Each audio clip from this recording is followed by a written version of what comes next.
Saudi Arabia is a cancer on the world. Saudi Arabia is a hereditary dictatorship. There are no political parties, there are no elections. The same vile, corrupt monarchy has been in control for hundreds of years. So why does Obama bow to Saudi royals like he's their house bitch every time he visits? He could lick Kim Jong-un's feet while proclaiming his eternal devotion to the dear leader, and it would be less shameful. Saudi Arabia is the worst country in the world, bar none. If it disappeared off the map tomorrow, the planet would hold the biggest party you've ever seen. This is a country that was directly involved in 9/11. You believe that support came from Saudi Arabia? Substantially. And when we say the Saudis, you mean the government? Rich people in the country? Charities? All of the above. This is a country that threatens economic blackmail if its role in 9/11 is revealed. This is a country that can safely rely on the Obama administration to cover up its role in 9/11. There is suspicion in the U.S. that parts of the Saudi government were involved in the September 11th attacks. Now, the president opposes legislation that would allow lawsuits against countries that aid terrorism. Some 9/11 family members are outraged the president is going along with Saudi Arabia, which is warning that it will sell off hundreds of billions of dollars worth of American assets if this bill passes. This is a country that constitutes the most significant source of funding for Sunni terrorist groups worldwide. This is a country that bankrolled the rise of ISIS. This is a country that bankrolled Al-Qaeda and the Taliban. This is a country that received $640 million worth of humanity-shredding cluster bombs, courtesy of the US, while Washington lectured the world on Bashar al-Assad using cluster bombs. This is a country whose leaders espouse the most fundamentalist form of Islam, yet who then all travel to Europe to engage in the most debauched hedonism imaginable. There are new embarrassing cables from WikiLeaks. The website released more U.S. State Department documents today. One of the cables accuses members of the Saudi Arabian royal family of throwing wild parties that in every way break their own country's laws, including bans on booze and hookers. The cable reads, and I quote, "Alcohol, though strictly prohibited by Saudi law and custom, was plentiful at the party's well-stocked bar. It was also learned through word of mouth that a number of guests were, in fact, working girls, not uncommon for such parties." When it comes to cutting loose abroad, some of the Saudi establishment don't exactly present a picture of religious piety.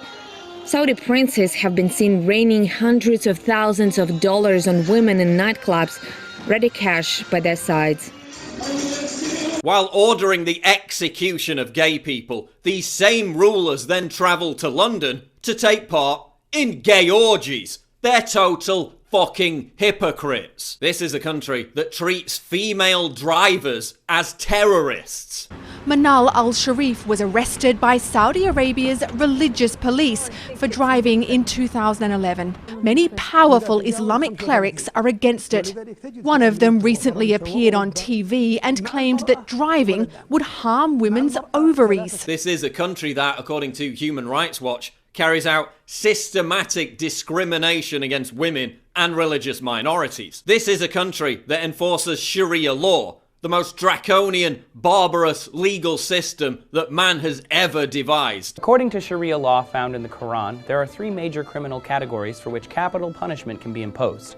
The first is based on specific crimes and punishments found in the Quran called hudud and considered crimes against God. This includes adultery, converting to another religion, and homosexual behavior.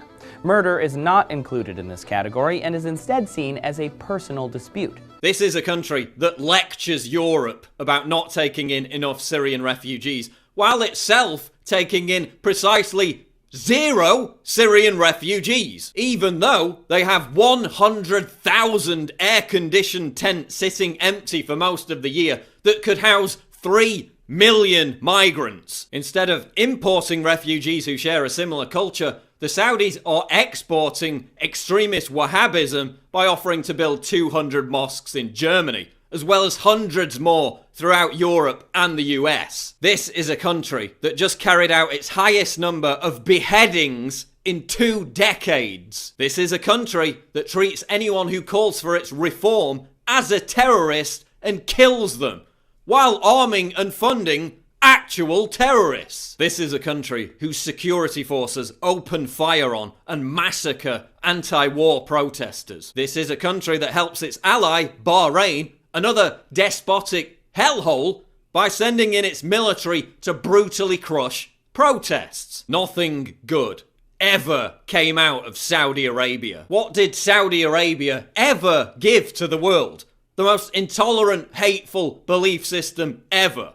The San Bernardino killers, 15 of the 19 hijackers, and Osama bin Laden. Well, gee, thanks, but no thanks. Why is the West making enemies of countries like Russia that could provide plentiful oil, while cozying up to a country that oversaw the deadliest terror attack on US soil in history simply because we're dependent on its oil? Why did the West bomb and destabilize Iraq, Libya, and Syria, 3 nations controlled by secular leaders, while handing out lucrative weapons deals to theocratic extremists? Why is the West even dignifying the existence of this horrible shithole?